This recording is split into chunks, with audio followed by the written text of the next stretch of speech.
Welcome to VS4 news. Speed news కి స్వాగతం. తమ దేశానికి చెందిన నౌకలపై దాడులు ఆపాలని యుఎస్ అధ్యక్షుడు డొనాల్డ్ ట్రంప్ హౌతీలను హెచ్చరించారు. లేదంటే వారితో పాటు ఇరాన్ కు కూడా నొప్పి అంటే ఏంటో చూపిస్తానని వార్నింగ్ ఇచ్చారు. తమ నౌకలపై దాడులు ఆపే వరకు హౌతీలపై దాడులు ఆపమని స్పష్టం చేశారు. ఇరాన్ కూడా హౌతీలకు తక్షణమే మద్దతు ఆపాలన్నారు. ఇజ్రాయెల్ హమాస్ యుద్ధం ప్రారంభమైనప్పటి నుంచి హౌతీలు 300 సార్లకు పైగా యుఎస్ కు చెందిన నౌకలపై దాడులు చేశారు.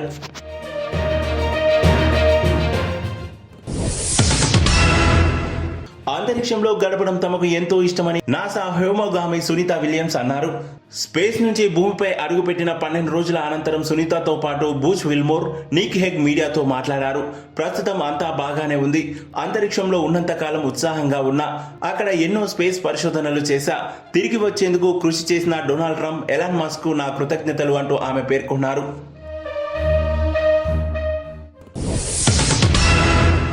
అభివృద్ధి పేరుతో జంతు ఆవాసాలపై పడి నిర్దాక్షిణ్యంగా వ్యవహరిస్తున్నారని ప్రభుత్వంపై కేటీఆర్ విమర్శలకు దిగారు. పర్యావరణ సంరక్షణ పేరుతో పేద ప్రజల ఇండ్లను కూల్చారు. తర్వాత బల్లులు కూడా గుడ్లు పెట్టవంటూ గిరిజనులను వెలివేశారు. ఇప్పుడు జంతు ఆవాసాలపై పడ్డారు అని దుయ్యబడ్డారు. విధ్వంసమే మీ నినాదమా అని సీఎం రేవంత్ ను ప్రశ్నించారు. వీకెండ్ లో అర్ధరాత్రి వేళ బుల్డోజర్లు పనిచేయాల్సిన అవసరం ఏంటని నిలదీశారు.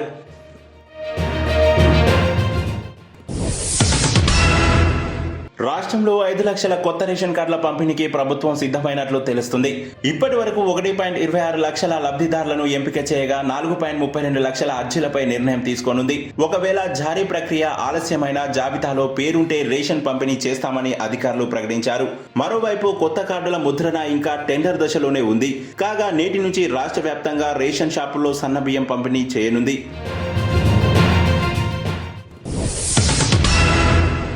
19 కేజీల కమర్షియల్ గ్యాస్ సిలిండర్ ధరను ఆయిల్ కంపెనీలు 41 రూపాయలు తగ్గించాయి. దీంతో దేశ రాజధాని ఢిల్లీలో సిలిండర్ ధర 1762కు చేరింది. ఇక హైదరాబాద్ లో 1985 రూపాయలుగా ఉంది. ఇక అంతేకాదు ప్రతి నెల 1వ తేదీన ఆయిల్ కంపెనీలు ధరను సవరిస్తాయి. అందులో భాగంగానే రేట్స్ తగ్గిస్తూ ఈ నిర్ణయం తీసుకున్నాయి. డొమెస్టిక్ సిలిండర్ ధరలో ఎలాంటి మార్పు లేదు.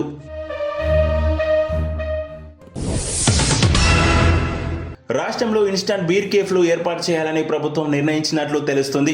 హైదరాబాద్ లో స్థానిక సంస్థల ఎన్నికల కోడ్ ముగియగానే నోటిఫికేషన్ విడుదల చేస్తుందని సమాచారం. సిటీలో ప్రతి 3 కిలోమీటర్లకు ఒకటి, జిల్లా కేంద్రాలు, పట్టణాల్లో ప్రతి 30 కిలోమీటర్లకు ఒకటి ఏర్పాటు చేయాలని భావిస్తున్నట్లు తెలుస్తుంది. ఇన్స్టాంట్ కేఫ్ లో మైక్రో బ్రూవరీ నుంచి అప్పటికప్పుడు తయారై బీరు నేరుగా గ్లాసులోకి వస్తుంది.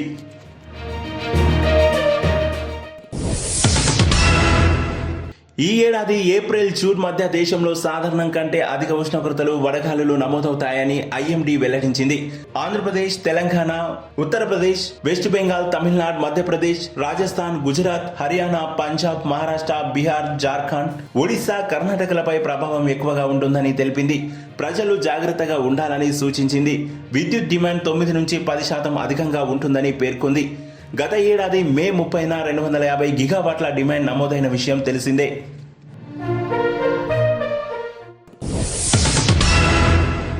నేటి నుంచి 3 రోజుల పాటు రాష్ట్రంలోని పలు జిల్లాల్లో వడగండ్ల వాన కురిసే అవకాశం ఉందని వాతావరణ శాఖ తెలిపింది.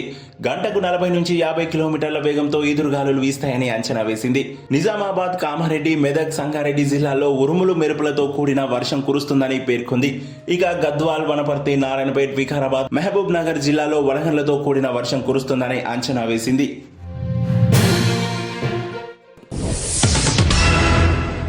తిరుమలలో భక్తుల రద్దీ కొనసాగుతుంది. టోకెన్లు లేని వారికి శ్రీవారి సర్వదర్శనానికి 18 గంటలకు పైగా సమయం పడుతుంది. మరోవైపు వెంకటేశ్వరుడి దర్శనానికి 31 కంపార్ట్మెంట్లలో భక్తులు వేచి ఉన్నారు. నిన్న శ్రీవారిని 73,007 మంది భక్తులు దర్శించుకోగా 27,440 మంది తలనీలాలు సమర్పించారు. స్వామివారి హుండీ ఆదాయం 3.4 కోట్లు వచ్చినట్లు టీటీడీ అధికారులు వెల్లడించారు.